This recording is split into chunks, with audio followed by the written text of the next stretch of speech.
آقا کریم علیہ السلام تشریف فرما تھے تو ایک بوڑھا شخص تشریف فرما ہوا، تو اس کو جگہ دیتے ہوئے کچھ دیر لگ گئی، تو آقا کریم علیہ السلام نے ارشاد فرمایا جو چھوٹوں پر شفقت نہ کرے اور بڑوں کا حیا نہ کرے، بڑوں کی عزت نہ کرے، فرمایا ہمارے ساتھ اس کا کوئی تعلق نہیں ہے۔ اسلام میں جو بوڑھا ہو جائے اس کی عزت ہے، سفید بالوں کا رب رب ہو کے بھی حیا کرتا ہے۔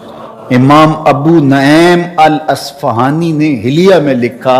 کوئی مسلمان جب 70 سال کی عمر میں انتقال کرتا ہے اللہ اس کے بڑھاپے کا حیا کرتے ہوئے بغیر حساب کے جنت عطا کر دیتا ہے، اور اگر کوئی 80 سال کی عمر میں انتقال کرتا ہے اللہ اس کے بڑھاپے کا حیا کرتے ہوئے قیامت کے دن اس کو حق شفاعت عطا کرے گا کہ اپنے خاندان کے لوگوں کی سفارش کر کے ان کو بھی جنت میں لے جائے۔ تو پھر بوڑھوں سے تعلق رکھنے چاہیے نا، آخرت میں تعلق کام آئیں گے۔ تو ہمارا دین کتنا ستھرا دین ہے، اگر اس دین کے مطابق ہم چلنا شروع کر دیں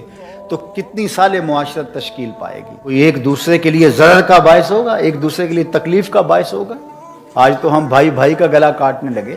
آج تو یہ جہنم زار بن گیا معاشرہ۔ لیکن میرے اور آپ کے آقا و مولا نے تو یہاں تک کہا کہ جو کسی دوسرے مومن بھائی کے لیے اسلحہ تان لے، فائر نہ کرے، گولی نہ مارے، اس کو ڈنڈا نہ مارے، صرف اسلحہ تان لے،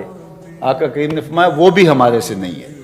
مسلمان پر اسلحہ تانا بھی کیوں جائے، اس کی طرف خنجر سیدھا بھی کیوں کیا جائے، مسلمان کی توقیر ہے، یہ بھی اس کی توہین ہے کہ اس کی طرف خنجر تانا جائے، اور ہم لوگوں کے ساتھ کیا کر رہے ہو۔